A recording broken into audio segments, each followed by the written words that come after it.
Let me show you how I animated this scene.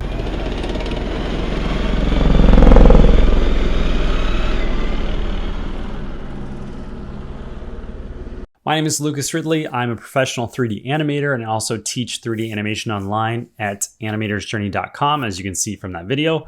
But let's take a look and see how I actually animated that thing inside of Autodesk Maya. So here we are in Autodesk Maya, and you can kind of see my setup where I have this shark and I have the helicopter. But how do we even get to this point? This is actually drone footage that I took while I was on vacation for a weekend.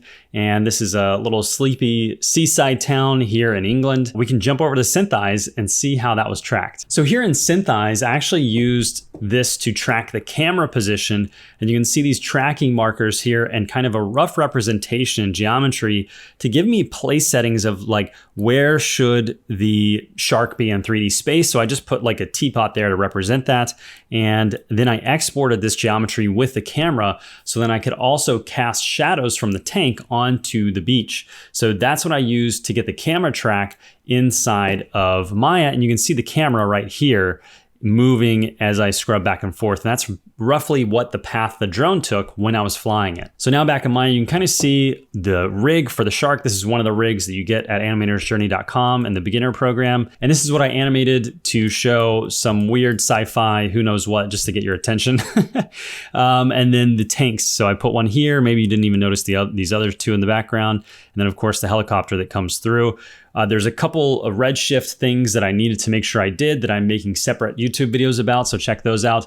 But it's basically about motion blur and AOV noise, if you want to know what that is. So those are separate videos, but let's jump into After Effects. So I basically rendered this out in Redshift as separate passes, and then I composited them together inside of After Effects. Let's take a look at that. So inside of After Effects, you can see all the layers here that I used. Basically diffuse, reflection, specular, shadows, global illumination. I had a cryptomat layer, I had diffuse lighting, and I combined all of these together to kind of recreate all the reflections and stuff I needed.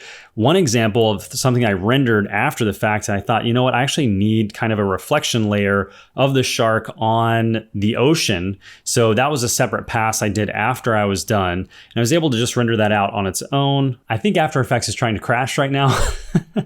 This is something I had to deal with when I was working on this. After Effects crashed fairly often, and it was a problem. So I think it's trying to crash again right now because it's not updating as I'm scrubbing. But essentially I used lockdown to then track this again inside of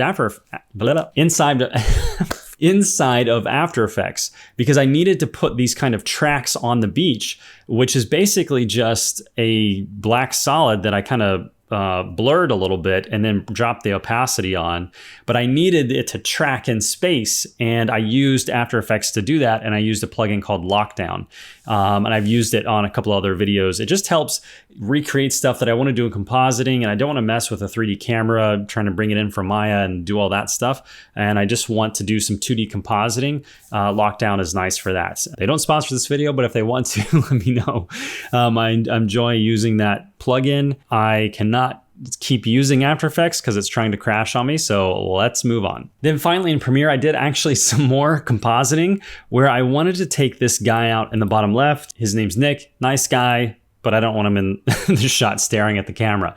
So I actually just took a quick mask inside of Adobe Premiere right here, and then I just hand animated that thing off screen. So I basically offset this, so if I turn this mask off, you can see there he is. But if I turn off the opacity, you can see I just shifted everything over. So I'm basically taking the part of the beach here, I'm just shifting it over to cover him up because I just needed it for the first few frames. I didn't want people just staring at him, staring back at camera.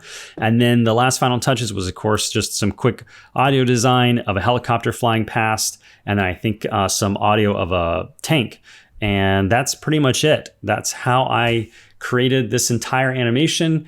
If you want to learn more about animation and becoming a 3D animator like myself, check out animatorsjourney.com and enroll in the course I have there where you get community feedback unlike any course that I know of online. One example is a student, you could post every day and I'll give you feedback 7 days a week. That's currently the amount of support I'm able to give. As it grows, maybe I can't do that as much, but I have know of no other program that gives you feedback within 24 hours, 7 days a week. I may put a cap on this as the community grows, but currently as students are enrolled and it's a smaller community, I'm able to give a ton of support. So jump in while it's the best support that you'll probably find online if you want to become a 3D animator and have the maximum amount of support and feedback. So thanks for watching, and let me know if you want to see other kinds of visual effects shots or you got an idea for one. Let me know and maybe I can go out and track it and make a visual effects shot and do this again. So thanks for watching. Bye.